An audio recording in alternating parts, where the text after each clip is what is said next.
The movement of strategic capital across borders mirrors the complex flow of global supply chains. We are faced with diverse landscapes and must contend with different expectations, and yet with shared commitments to purpose and progress.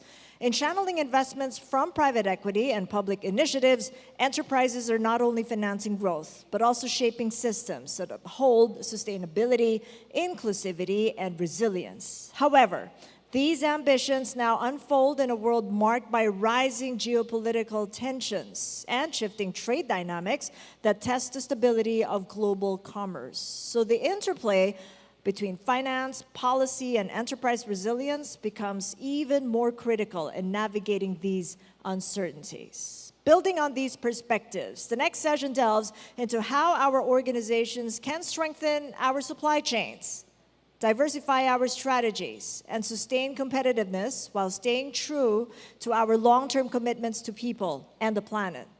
Let's talk about boosting those global supply chains amid disruptions. Steering this discussion is our moderator. He is a seasoned academic and supply chain strategist with over 2 decades of experience across Malaysia, Singapore, and the Philippines, currently serving as associate professor at the Asian Institute of Management. Previously, he held leadership roles at the Malaysia Institute of Supply Chain Innovation and SJTU, Asia Pacific Graduate Institute, where he advocates for regional collaboration and advanced logistics education. Let's all welcome Dr. Albert Wee Kwan Tan.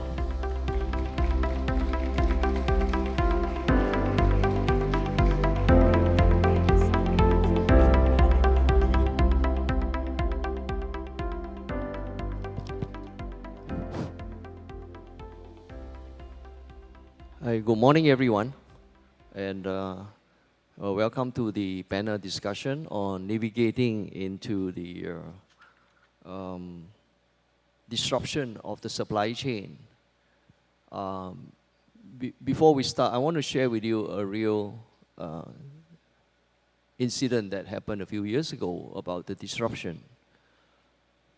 One of my students who finished her supply chain in master called me, and she was from Vietnam, and she says, "Sir, can you help me to find a component for a TV?" I say, "Why? What is wrong with that?" She said that there's a factory coming from China, and they went over to Vietnam because of the geopolitical tension. And they set up the TV there, but then they find that the factory, they were running short of raw material. And the raw material that they used to have was actually from China. So I think what is important is that when we look at the disruption today, we cannot just look at moving factory from one country to another. We have to unplug the whole supply chain and plug into the country that we want, because there's no choice. Because raw materials are very scarce these days, especially rare earth. So when you are looking at moving or deploying your factory, you have to really consider, are there source of supply in that country that you move in? And the chances is that these are limited resources. So I guess in today's discussion, we will really focus on, with the disruption during the pandemic that we learned, the national disaster, especially in Philippines, 2 typhoons in 1 week, as well as the geopolitical tension. How are we going to reconfigure our supply chain to be more resilient, right? So with that, I would like to introduce our panelists distinguished panelists for this discussion. First, we'd like to introduce, let me just see.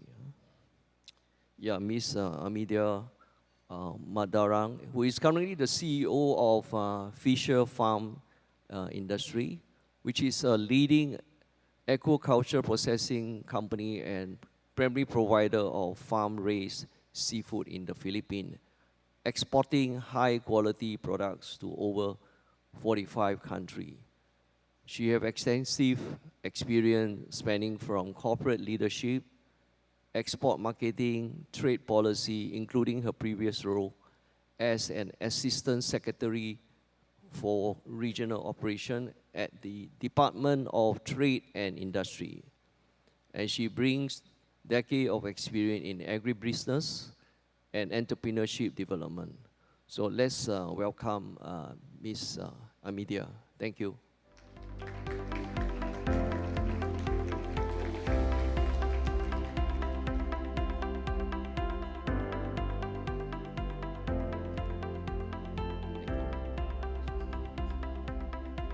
Yeah, the same. Yeah.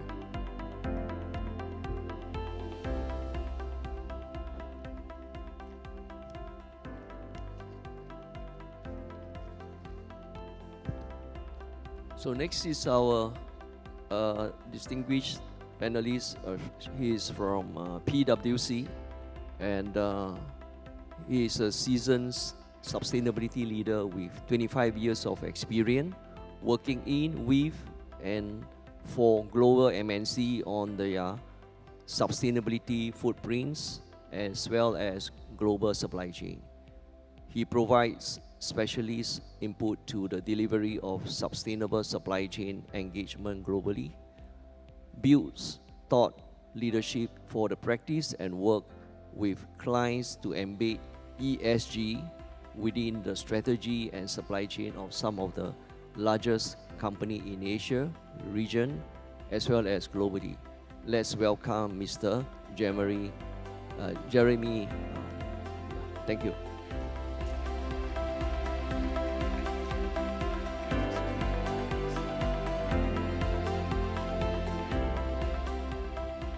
So our last panelist is Dr. Gonzalo Varela, and he specializes in growth, trade, open macro, and international economics with more than 20 years of experience in policy advisory, operations, and research.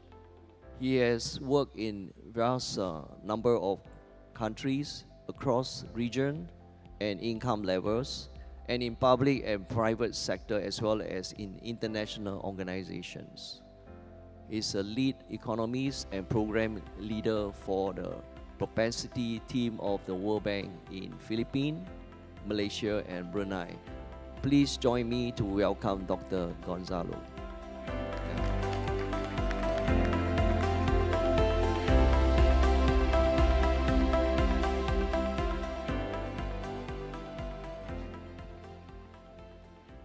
So, welcome all the panelists, and each of them will bring different perspective in terms of enterprise, sustainability, and economics. In 2 or 3 minutes, please share what does resilience in global supply chain mean to you today. Maybe we can start with Dr. Hello. Yes. Yeah, with Emmy, Miss Emmy, yes. Good morning, everyone. I think it's a very relevant question. We, as an aquaculture company, this supply chain is the major challenge that we are facing every day. In fact, it is really navigating through this supply chain is a daily staple for us, and it is very central to the survival of our company. So for me, to develop resilience, we have to first embrace the volatility and understand the volatility of the business or the nature of the business. And with embracing all of this, we can develop the foresight to manage and mitigate risk. And it's just like, for me, it's just like building muscle with intentionality. And therefore, it takes time and it takes practice to be able to really master this resilience that we need. And it really needs perseverance, tenacity, and fortitude to be able to develop this resilience, to be able to manage all of the impact of the volatilities. Thank you. Thank you. Next we have, yes, Dr. Sure. Actually, if possible, I'll build on that. And also build on the actually very inspiring presentation from Mr. Gita before. So resilience, of course, you have to withstand what is happening today. And then you need to bounce back. And that muscle that you build is actually not just the muscle for today, but it's the muscle for tomorrow. And hopefully one of the things that we'll explore in this panel is supply chains and the environment in which they're operating are going through profound changes. And so how do you build the muscle that you need for the questions you have tomorrow, not just to withstand the stresses and strains of today? Thank you. Yes. Yeah, it's a good question to start. I would say I echo what my co-panelists mentioned. I would define resilience as the capacity to endure shocks. And the shocks can come from climate. And that then means that supply chains need to be diversified. So you have a wide set of suppliers and also a wide set of clients, so that when you receive some sort of shocks, so let's say climate shocks, then your disruptions are minimized. You also need to be adaptable because, as it was mentioned, resilience is also about taking advantage of opportunities. Shocks can be positive, can be negative. There are many opportunities out there. Technology was discussed a lot yesterday. Resilient supply chains are also supply chains that can take advantage of technology and be better prepared then to be better, to grow. So I would say endurability of shocks, and that requires agility, adaptability, diversification. Thank you. Thank you. Yeah, I think the panelists more or less have some point about managing risks and also building muscle. Maybe more resilient means more muscle and more redundancy, as well as preparing for shocks that come about, and then manage those shocks. So let's move on now to look at the macro level of the supply chain disruption. And with that, maybe I would like to invite Dr. Varela about, according to ADB 2025 forecast, Asia began the year strong but faces headwinds. What key macroeconomic forces will shape the region's growth? I would like to switch, to alter the question a little bit, Sure. and I will focus on the World Bank's forecast, because otherwise I will be fired tomorrow because my employer is the World Bank. But I think on this we're aligned. The ADB and World Bank have a forecast that is relatively similar. What we are seeing is East Asia and the Pacific and Southeast Asia too remains the fastest growing economy in the world.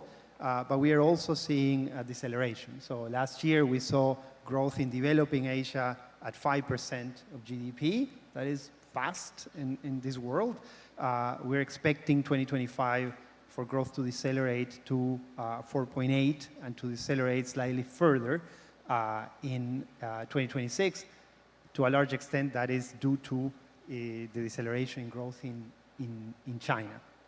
And what we are seeing is a combination of tailwinds and headwinds. On the headwind side, you can, the first thing that everybody is talking about is global uncertainty with respect to trade policy. Global trade policy is very important for this region because this is one of the most integrated regions in the world. It's the house of many global production networks. This region grew with trade, and therefore trade shocks affect the region in particular.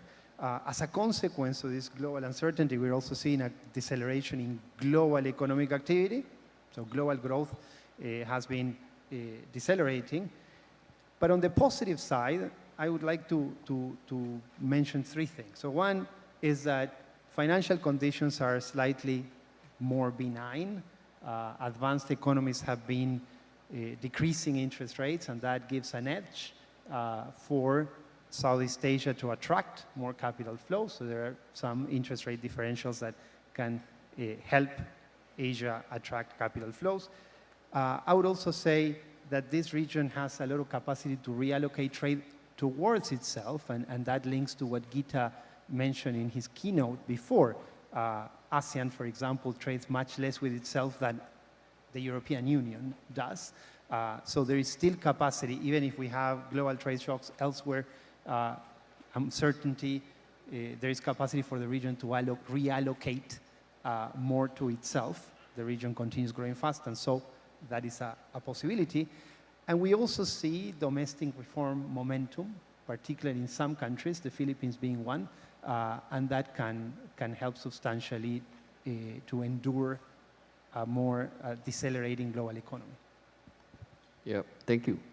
And I think the other thing that people are quite concerned here is how does the trade conflicts or tariff disruption currently impacting Asia Pacific supply chain? Maybe you can share with us what are the areas that are badly affected due to the trade the disruptions. Thank you.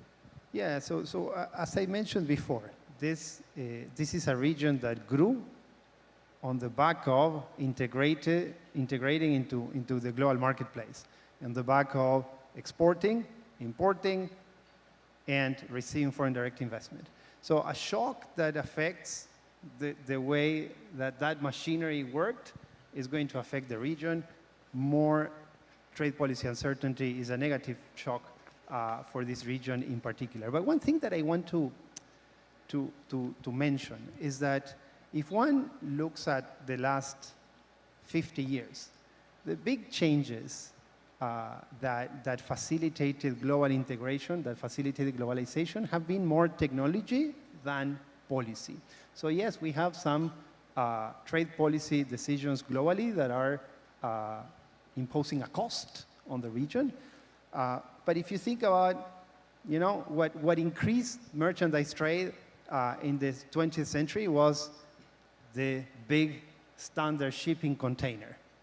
It wasn't the liberalization of tariffs helped, but the containerization helped much more. It reduced trade costs by 90%.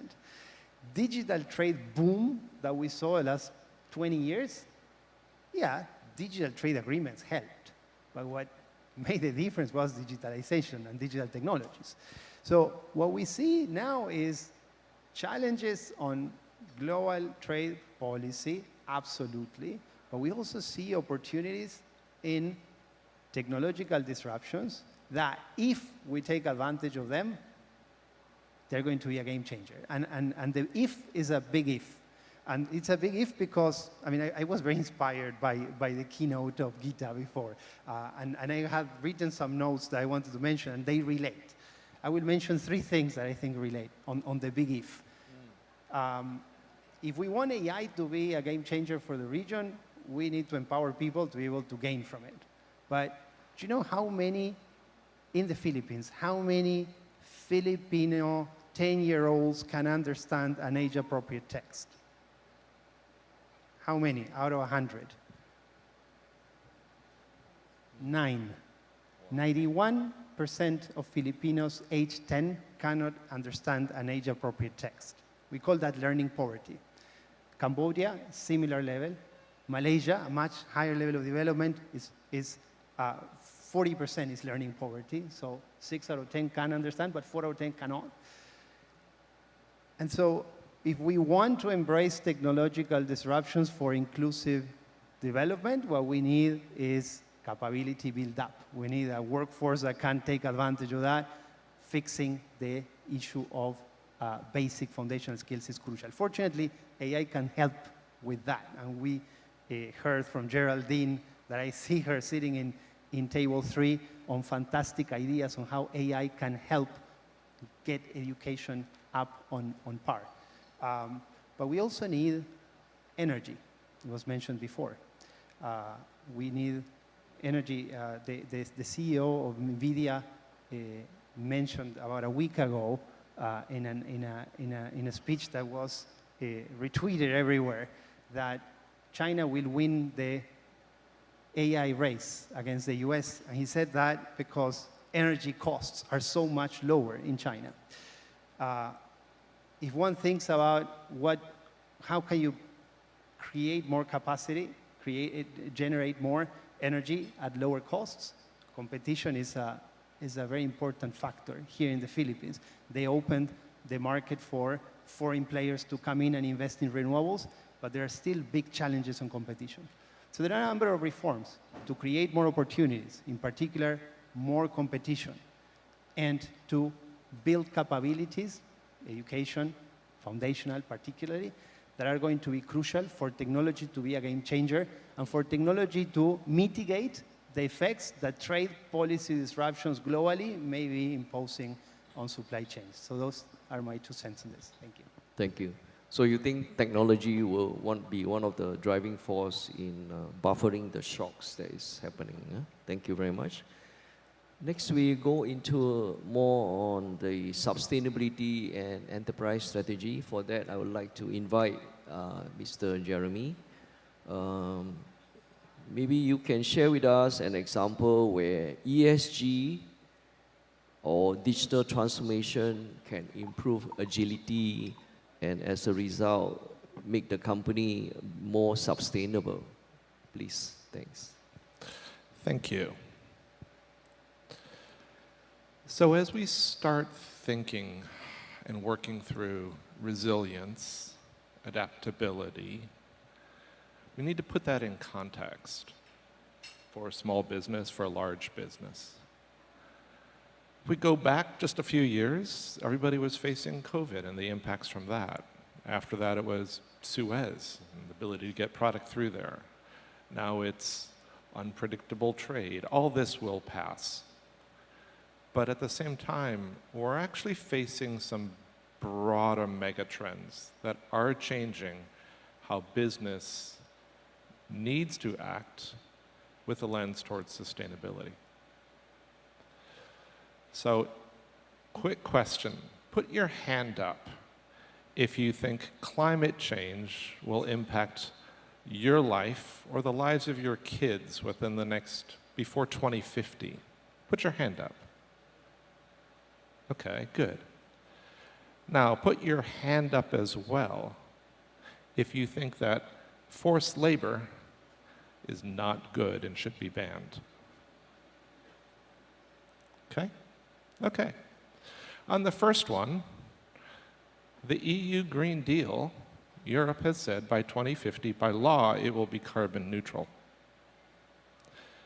This is a major impact. And this is manifesting itself on how European companies need to act and companies doing business in Europe need to act, which relates to the supply chain. The second one, the forced labor question, this also is in law, not just in Europe, but in the US and other places. The US has 19 U.S.C. 1307, which said product made with forced labor or child labor cannot be imported in the United States. Europe has a forced labor law coming into place. The US just negotiated an agreement with Malaysia that says Malaysia needs to implement forced labor agreements. Same thing with Cambodia. There was a withhold release order put on Giant Bicycle in Taiwan by the US government, and the Taiwanese government is now saying maybe Taiwan needs a human rights due diligence law. Europe has a human rights due diligence law. So the regulatory environment for companies are changing. If we think about carbon, if I have a firm, my carbon emissions are my scope 1 and 2. If he is my buyer, I am his scope 3. If my employment practices uses high-risk labor, migrant workers in certain sections of the world, my employment practices, if he's my buyer, are his supply chain risks.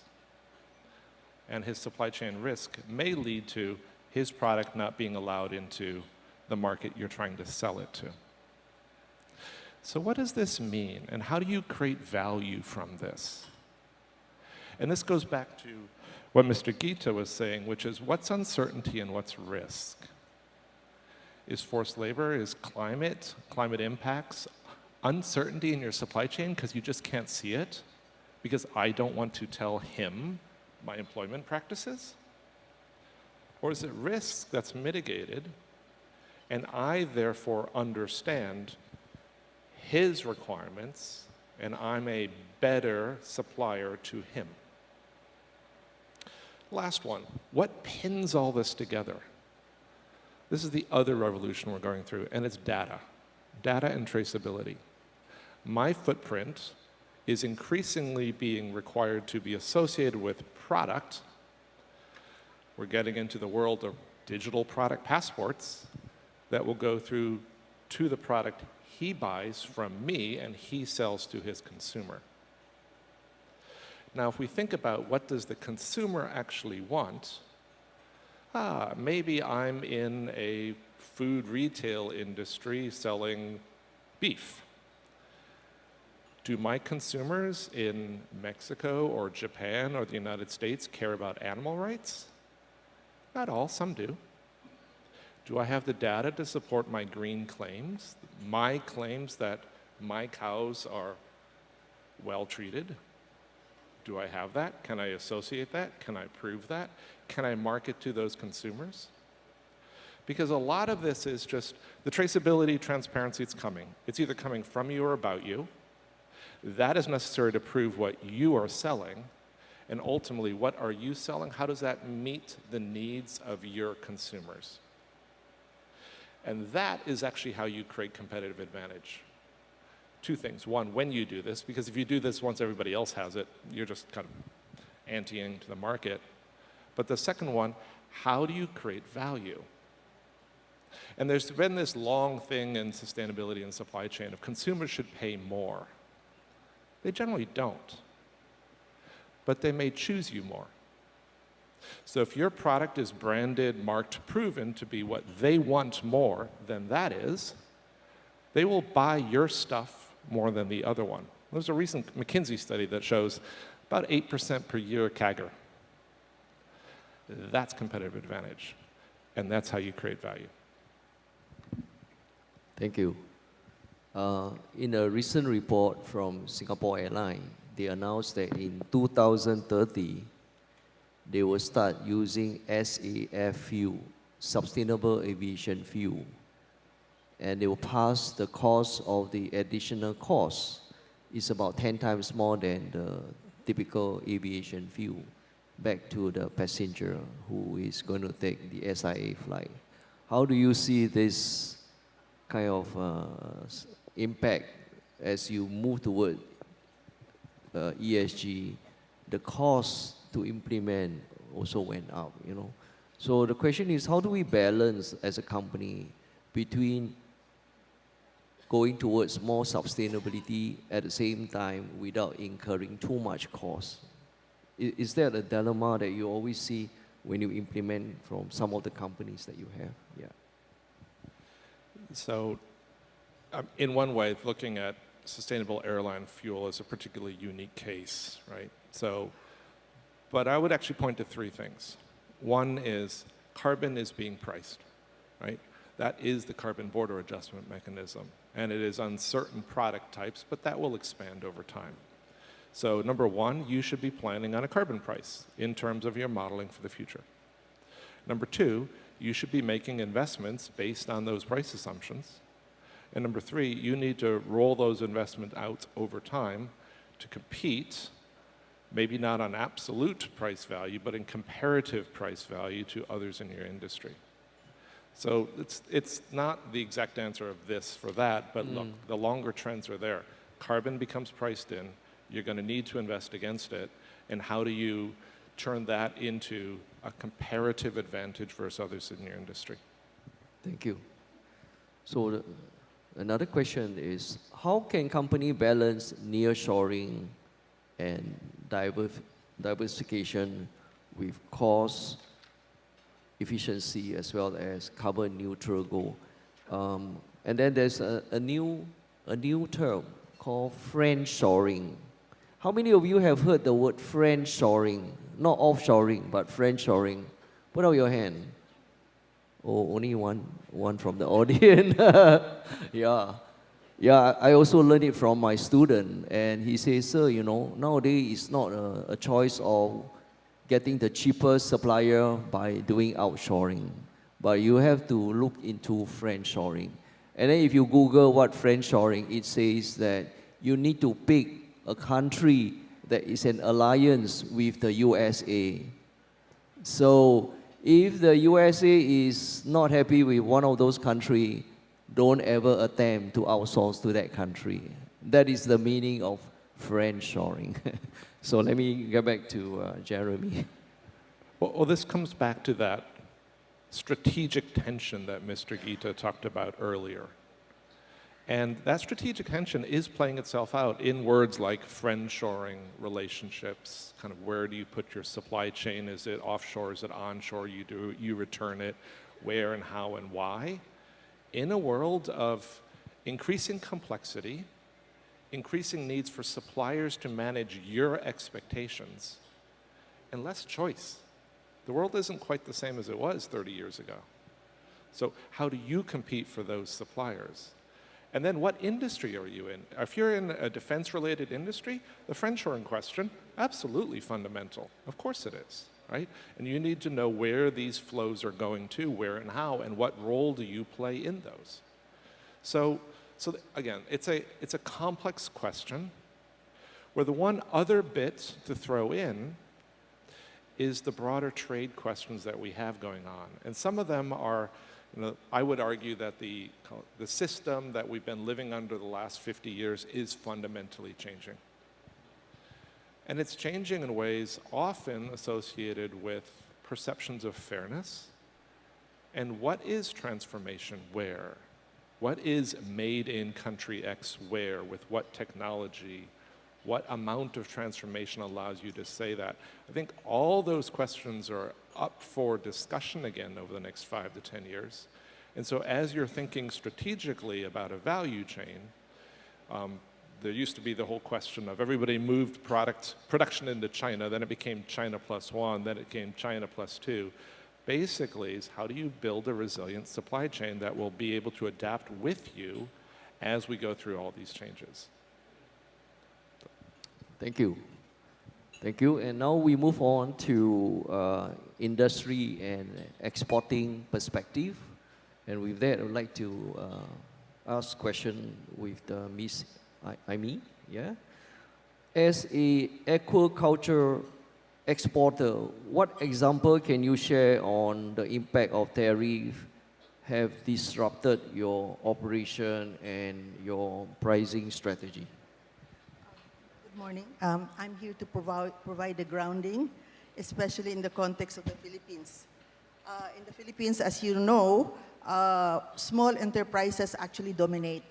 There are very few large enterprises, and therefore, in terms of technology absorption and in terms of the other sophisticated requirements to be able to cope with the market demands, is a little bit set back. I would like to, as you said, present what are those components of the supply chain that is really creating very impact on enterprises, exporters in the Philippines. And with very short time, I have prepared a slide to make it fast. And if I can go over there to the podium so I can see what's being flashed. Yes. Thank you. Thank you.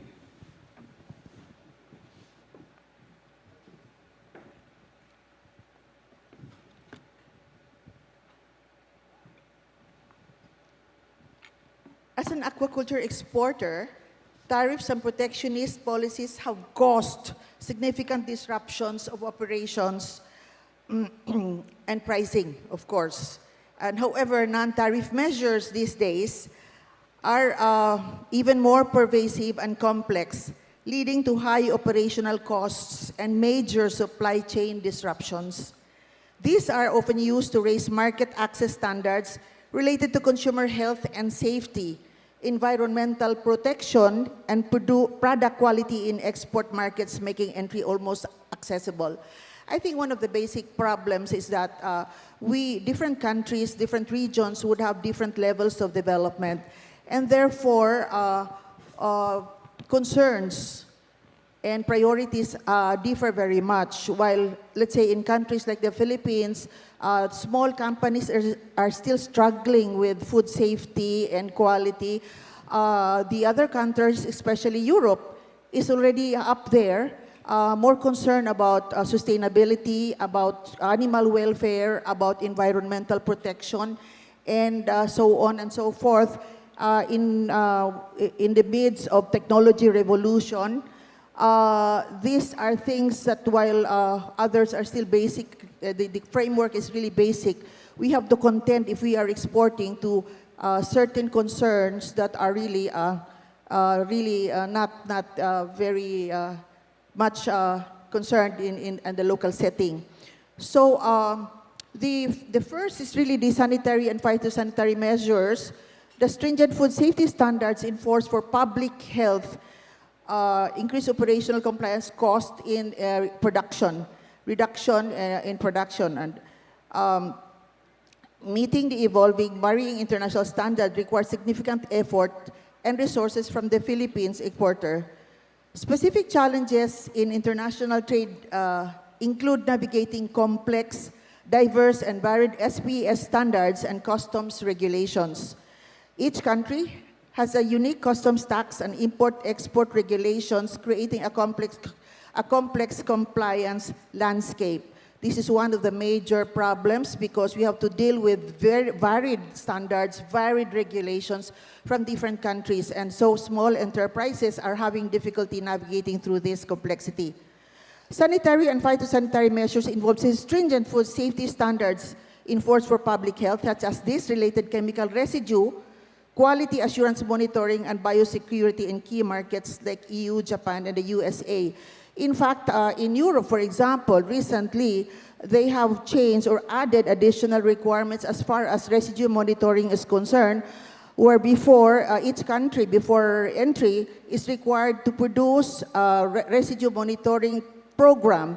But this time, they have imposed, in fact, for Indonesia and I think India, additional requirements where you have to list all of the antibiotics and antimicrobial chemicals that you are using, and then provide a list of how you mitigate these risks. And therefore, it's an added, again, another requirements that poses a barrier to the exporting countries.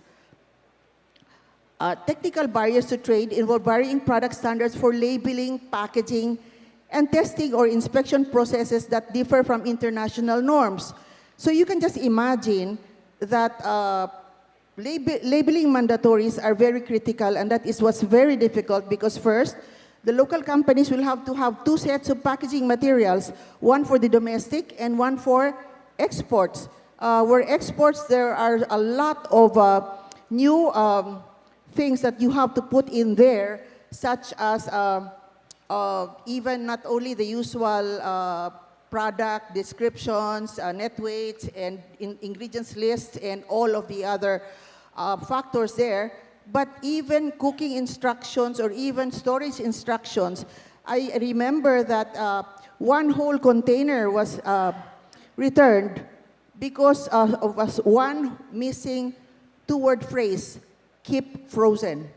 And the container, and that particular container was really meant for a supermarket chain, where it's a combination of those products to be presented to the consumers, but at the same time, it's being used by their own restaurants in the venue, and therefore they thought that all the nitty-gritty requirements of the information is not needed.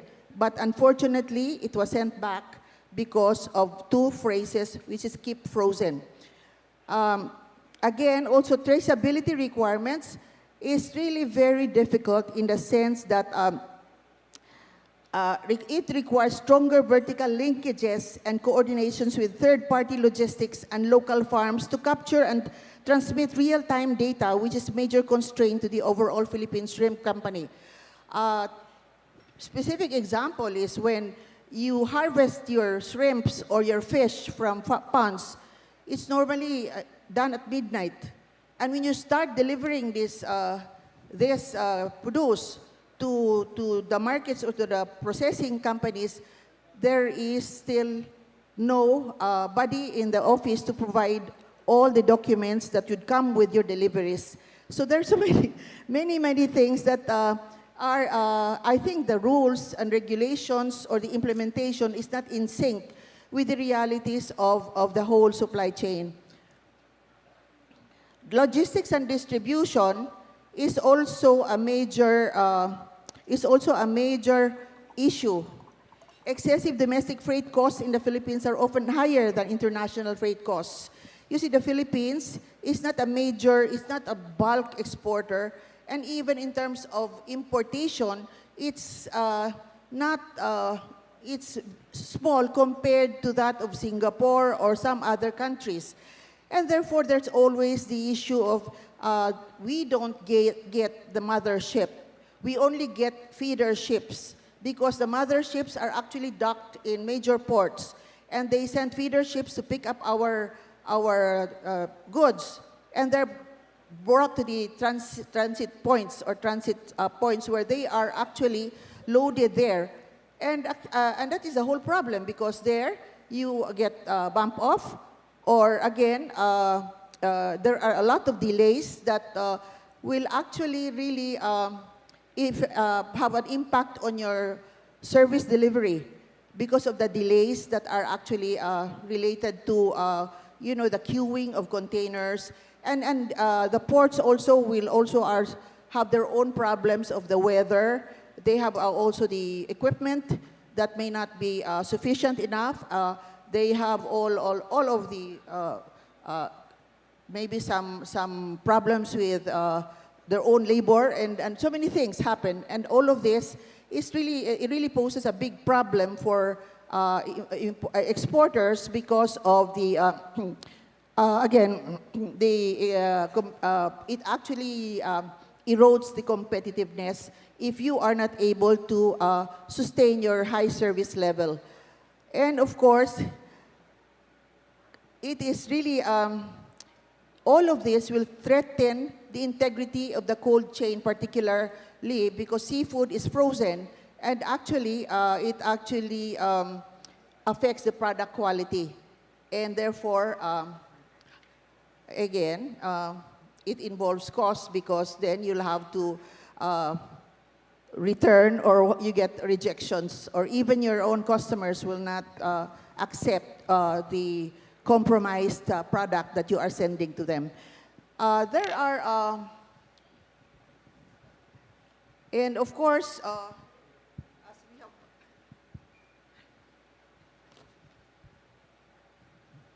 okay, as I've mentioned earlier, we do not get the mother vessels. We only get feeder vessels.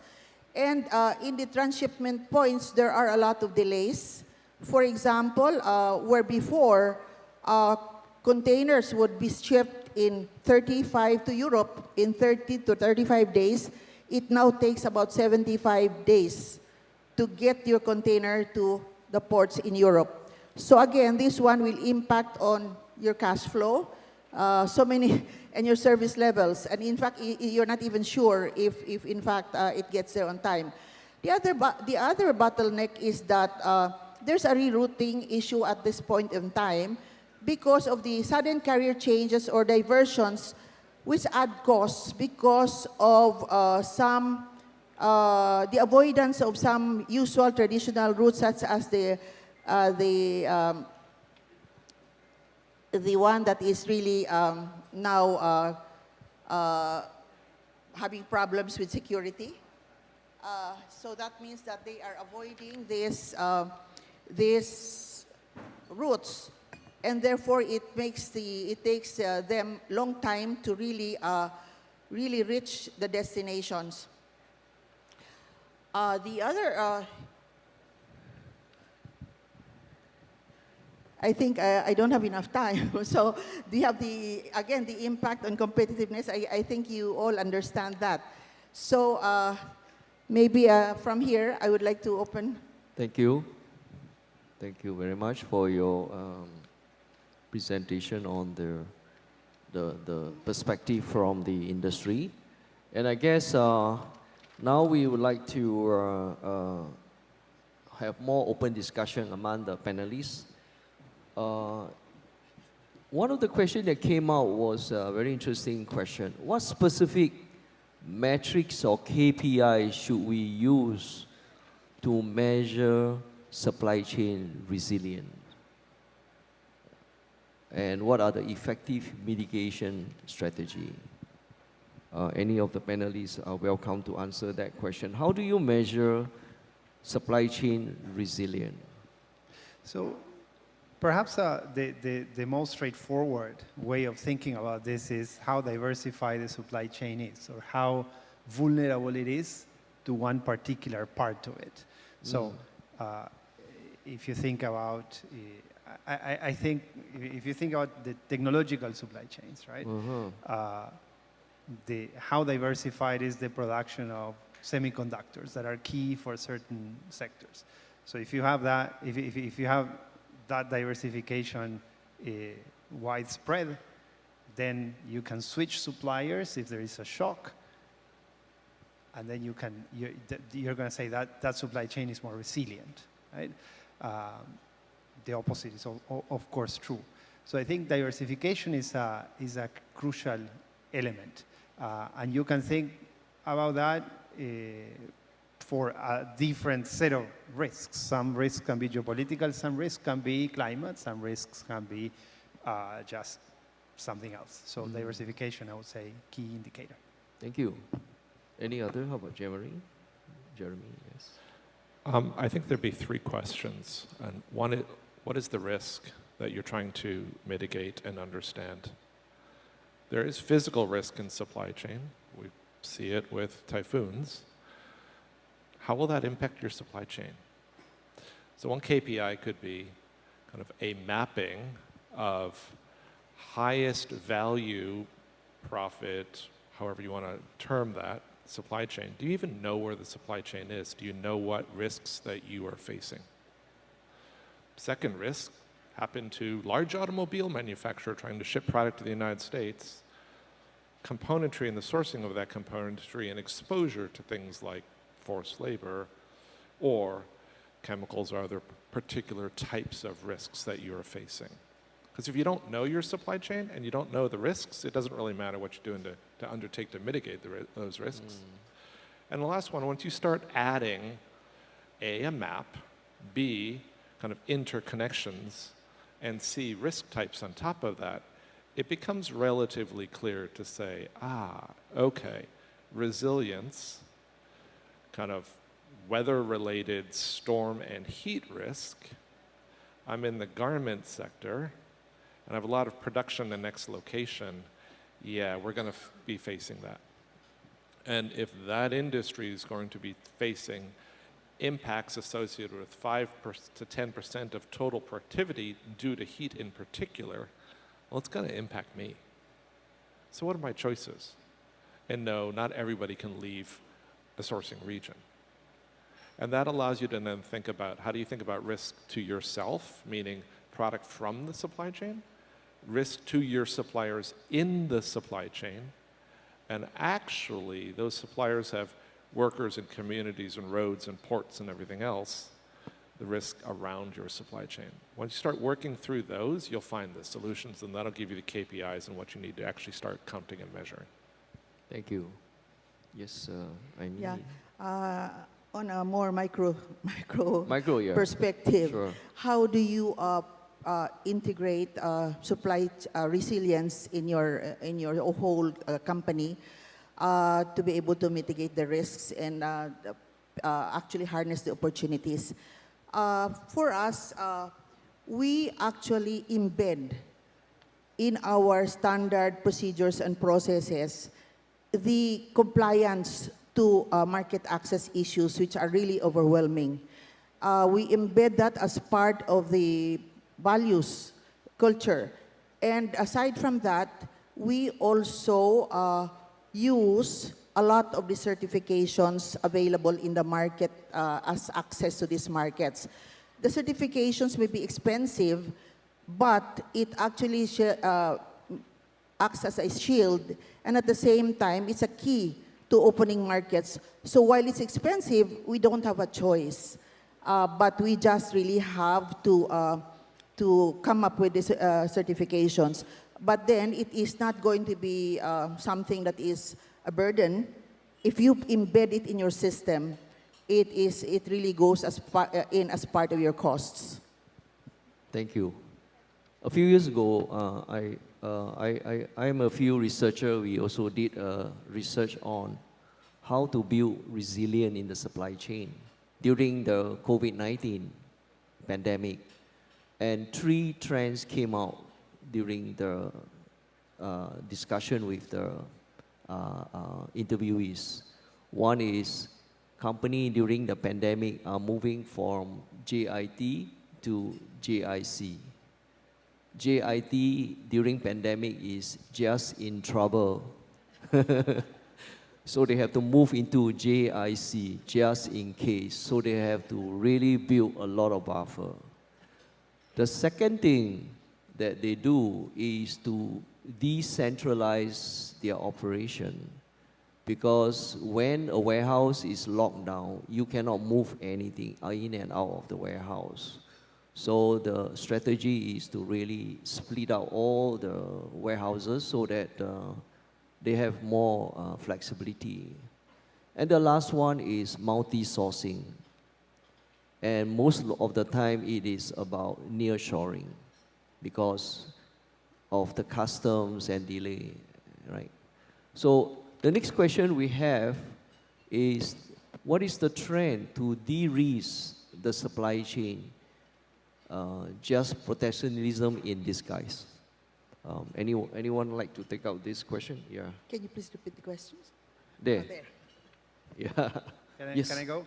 I like the question. I think it's not. I think it's not just protectionism in disguise. It could be. It's true that it could be.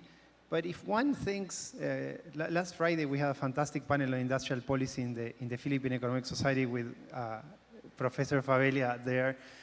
We had a very interesting discussion of it. Industrial policy used to be a bad word among economists. It became popular again. I come from a continent that used industrial policy very heavily, Latin America, in a very bad way. But industrial policy became popular again, and it became popular for a number of reasons. One was the COVID shock. I think you referred to it. And what happened there was, I don't think that we became more protectionist. I think what we did was we updated priors. And we updated priors because we saw something that we consider sort of a once-in-a-lifetime shock that was very far away. We all of a sudden saw it happening to us. And so we updated priors and we became a little bit more risk-averse. And if we're risk-averse, we want to get insurance. And if we get, one way of getting insurance is being willing to face some costs to avoid a catastrophic cost in the future, right? So we pay car insurance because we don't want to have to pay for the car when it breaks, when it's stolen from us. So we pay an insurance fee. The risking, in a way, is a similar strategy. We are willing to pay a little bit more to the risk, to diversify sources, etc., because we see that those potential once-in-a-lifetime shocks are not so much once in a lifetime. It just happened to us. And so I don't think we became more protectionists. I think we just updated priors. It's possible that in some cases it is used as an excuse, but I think it's just our preferences changed. So the dynamic, the relationship have changed over time as a result. Huh? Thank you. Who want to talk about? Well, to a certain extent, as a practitioner, to a certain extent, we see it as has some degree of protectionism. But on the other hand, I think it's because of the various concerns that differ from regions to regions and countries to countries. Like, for example, if their concern is really very much high in food safety, and which also are the things that they are also concerned about, all the other things like animal welfare and things like that, and they pursue it. But other countries like Philippines, our concerns are very much different. Oh, And that okay. is the reason why we see it as protectionism, but maybe they don't see it really. It's really just pursuing the major concerns that they have. So I think the important thing to do is really to be able to understand it and really try to, like for us, get certifications. These are costs that are imperative to be able to manage the risk and be able to, harness the opportunities. Thank you. Right. Jeremy, you have any comment? I think it's been pretty well stated, and I like, so what is risk and what is protectionism? Right? What does it mean to de-risk something? Right? It means to adjust to, call it, the perceived risks, which could come from many different places. Cost of oil is a risk. Animal welfare, therefore, the application thereof could be a risk. Carbon content, particularly if you're Europe, trying to decarbonize the entire continent, having other people on a different playing field in terms of cost of carbon is a risk. And so what that gets you back to is different countries are making choices in terms of the values they expect in terms of trade and what is brought into their markets, and that's the prerogative of the receiving market, right? And so does that play itself out with different kinds of impacts to different producing locations? Absolutely. And in essence, that's what a market economy does. It reacts to that through intelligent systems and processes and design, and also thinking through the values of your company to meet the values of your customers. Thank you. I mean, just to continue with what we are talking about risk here, how can government and private sector share risk more effectively to protect on the vulnerable suppliers and supply chain? Yeah. Yes. I think in the Philippine setting, what we need is convergence. Convergence in our laws, convergence in terms of the various implementers, convergence in the development agencies, because right now we have a lot of issues related to convergence. Even laws, for example, the recent, not really recent, but Food Safety Act, specifically in the Philippines, changed the mandates of the different agencies that are actually looking after food safety and things like that. So again, it's creating more issues, and it's making it difficult to do business for the importers. Thank you. Now I'd like to open the floor to audience here who have any burning question to ask with these distinguished panelists. Anyone here who has any burning questions regarding sustainability, supply chain disruption? Yes. Hello, good morning, everyone. I'm Matthew from UANP, the University of Asia and the Pacific, and I have a question regarding what do we do about coalitions who disregard the international rules-based system and continue to cheaply employ, abuse, and exploit labor through their own supply chains amongst themselves. Primarily, I'm thinking of China, if they would continue to have their own cohort, to have their own set of nations who'd want to benefit from their cheaply manufactured labor and all of their other nations that would benefit from that, and that would turn their back away from essentially a Western-based, rules-based system. What do we do about that? Thank you. Yeah, I can't. Well, let me maybe rephrase that question. That due to the geopolitical tension now, how do we reconfigure our supply chain? Is that more like the question that you're asking? Yes, Okay. but in the sense also of like what Mr. Jeremy mentioned about human rights and Yeah. labor violations and things like that. Right, and also going to the low-cost country where there are forced labor, and the question of whether can we do more with SDG 8 that really look into decent work definition. Yes.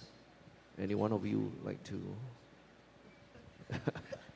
It's very vague to me what exactly is the question because I think the sound is, bouncing.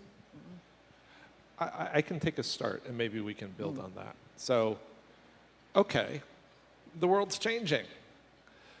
How do we integrate S, social factors, into our risks and into our supply chain strategies?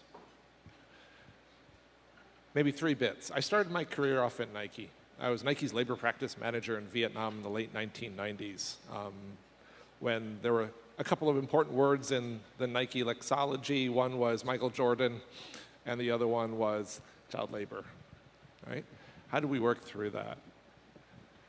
So the foundation of this always is there is a difference between forced labor and low cost, okay, or lower cost. One is all of this stuff has always been based on the rule of law. The rule of law of the country in which the operation takes place. And again, going back to what Mr. Gita said, the rule of law is fundamentally important to how we work through this, which is also the other question of how does an SME work through this? So, rule of law in the Philippines, labor law in the Philippines, that's the starting point.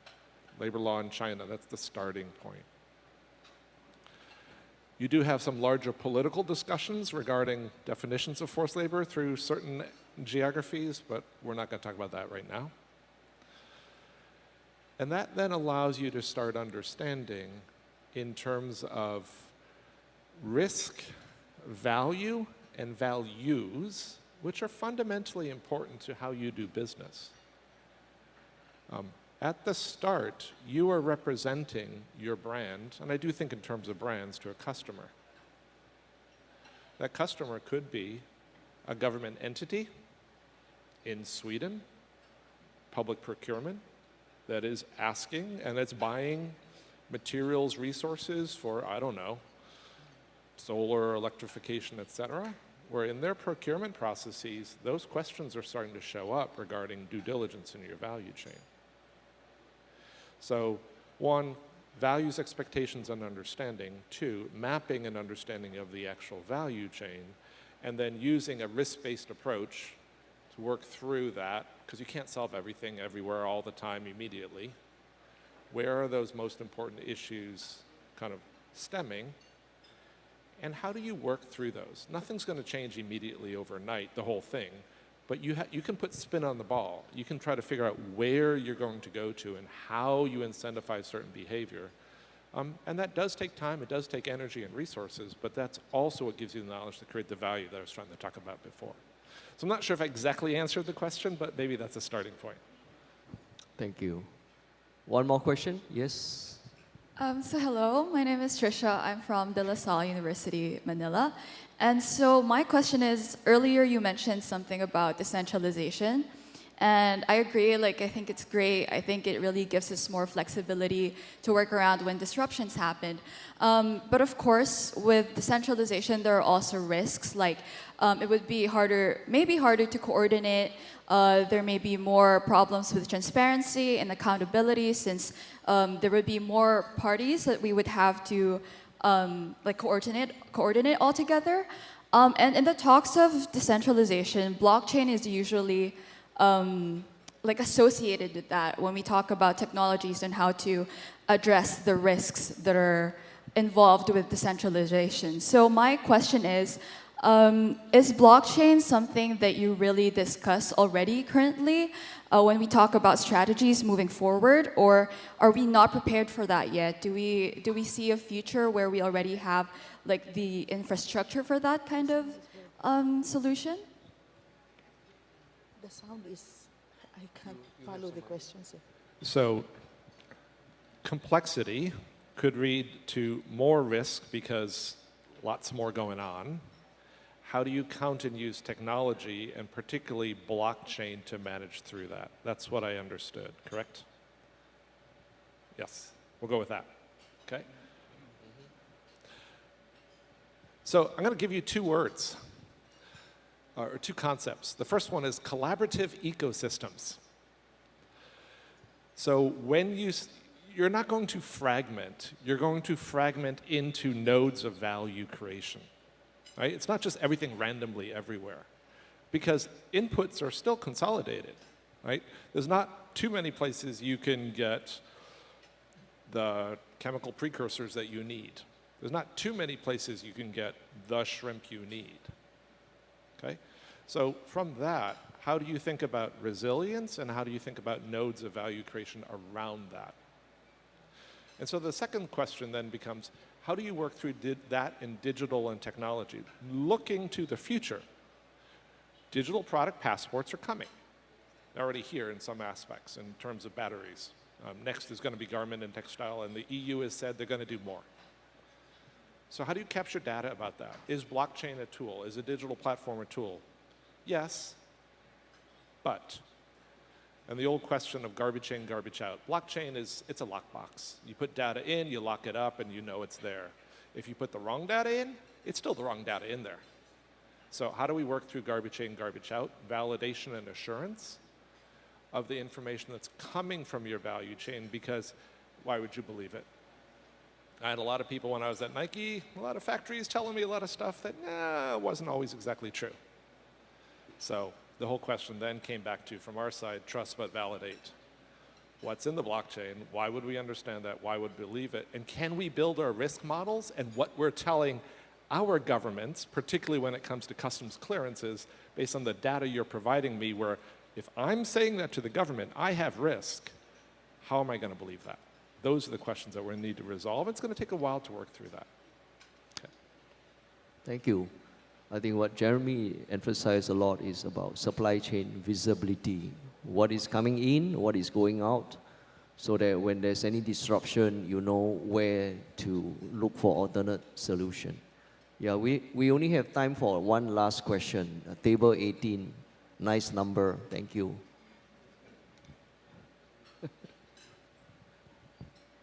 Can we have a mic to the table 18?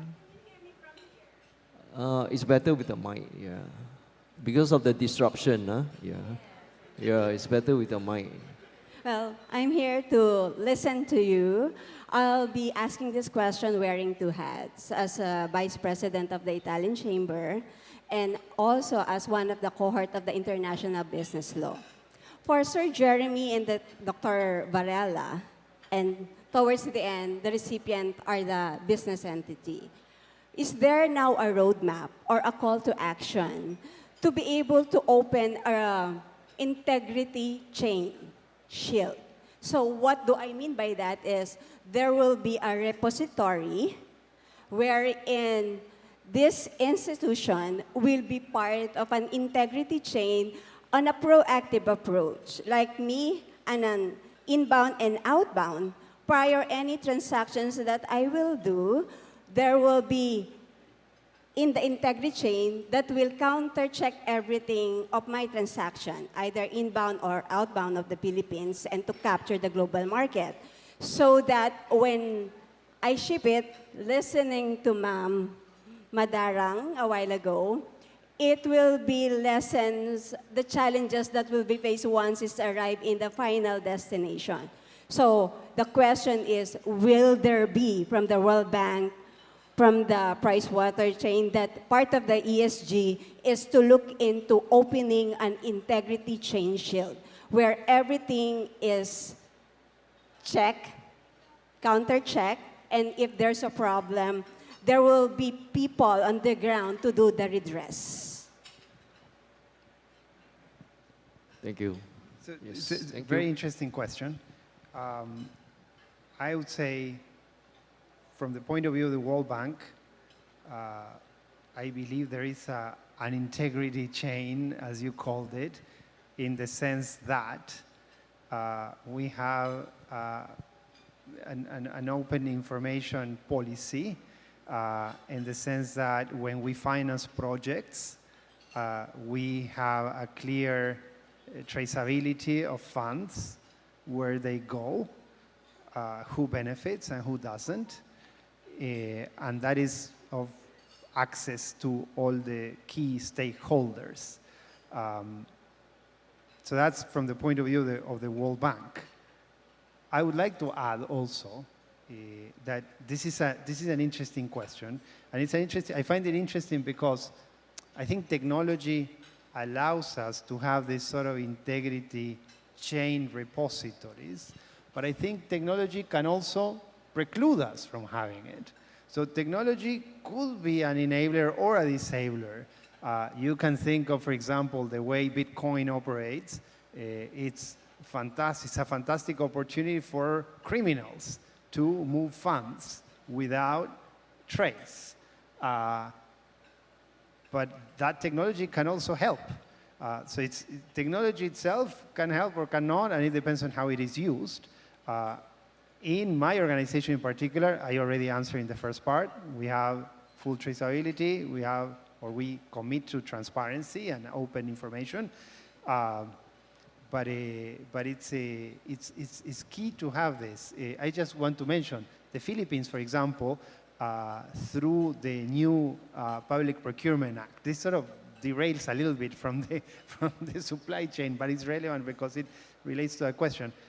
Through the new Procurement Act, sets up a beneficial ownership repositories that mandates governments to show, and firms also, to declare who are the ultimate beneficiaries of government procurement contracts. That is a step in that direction. And again, I think technology makes it possible, but also technology can be used in a different way. Over. Thank you. Let's try to wrap up what we have discussed over the 1 hour. And I would like each panelist to share their view on what must enterprise do today to be able to, to cushion the shocks, build more muscle, and be more resilient by looking at their global supply chain. Yeah. Thank you. Yeah. I think that's a very good question, a very big question. For example, I think in our particular case, how do we manage the volatilities that we meet every day? It's not only in supply chain and many others in terms of the production, but particularly for market access, for example. I think we are one of the very few companies that have a dedicated unit tracking down market access issues and regulations. And in that way, in fact, really reviewing all our products, ingredients, and labeling and what have you, in accordance with the varying requirements and demands of each of the country. And that is one whole unit just concentrating on that. And in that way, we are minimizing actually the rejections that we are receiving. And in the issue of coming up with a central unit so that all of the shipments are actually tracked down or compliance is tracked down, I think it's very difficult at this stage for the Philippines, because first, it depends on what you input in there. And a lot of the risks and a lot of the problems are really embedded also in our own systems, which have not been, cleaned up. A lot of support systems that are still needed. A lot of the infrastructure that we need to input there in order to be able to enhance compliance with the demands of the markets that we intend to harness. Thank you. Any of the gentlemen?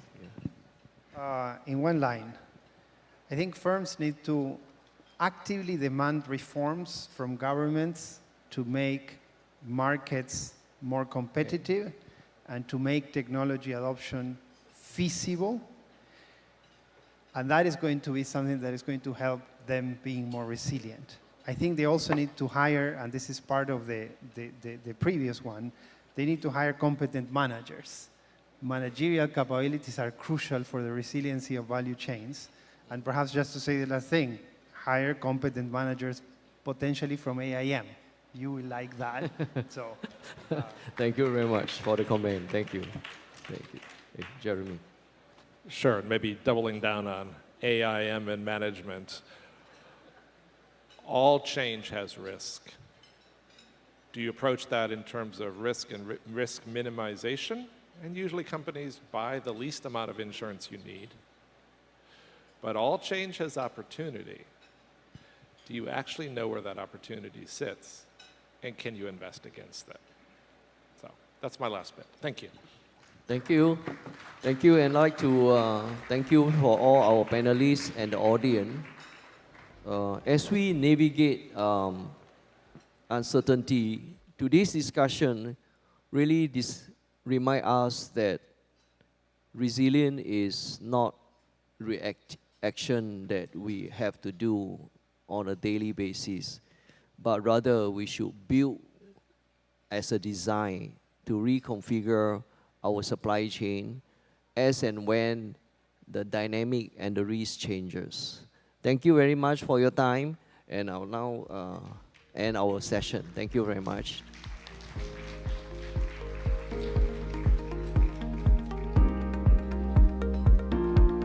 Thank you so much, Dr. Albert, and for our panelists in discussing the reconfiguration of the supply chains amid the disruptions, man-made or otherwise. I see that a lot of work still has to be done in realigning to get our seafood fresher to our tables. I mean, who wants fresh, right? I mean, who wants frozen when we can have fresh?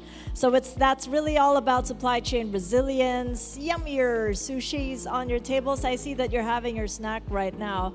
Imagine how that came from the cargo to the freezer and to the table here in this ballroom. Thank you so much, Dr. Albert Wee Tan, for steering this discussion, along with Ms. Imelda Madarang, Mr. Jeremy Prepscius, and Dr. Gonzalo Varela. Again, let me repeat a very important reminder. Your feedback is very important to us. In the middle of your tables, you have got a poll to answer. It's a QR code, so capture it with your mobile phone, and then write what you think about what's going on today. And it's so important for AIM because that's how they learn to be better for the next AFES. And who knows, you just might win in our special raffle draw today. In fact, I'm being told we're about to announce the first batch of today's raffle winners right now. And these include respondents from yesterday's sessions. Let's show them on screen. All right, it looks like a lot of excitement here and some deliberating. We're going to have that later on. But I am told that we will have a break. It's been quite a session this morning. Let's all be back by 11 a.m. sharp, shall we? Enjoy the snacks. See you then.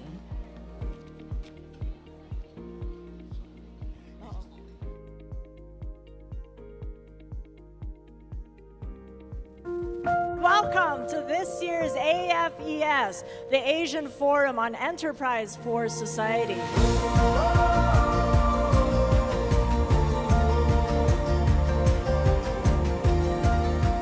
AFES 25, with your active leadership and engagement, we can seize this historic opportunity and help illuminate a path to a vibrant future.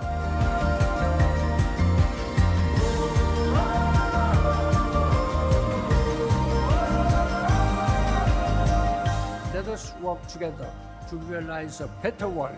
We can create the future we want. Thank you for your leadership and attention.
Ladies and gentlemen, in keeping with our sustainability initiatives, if you have no use for your IDs, you may surrender these to our registration staff after the event, or feel free to keep them as souvenirs. Thank you.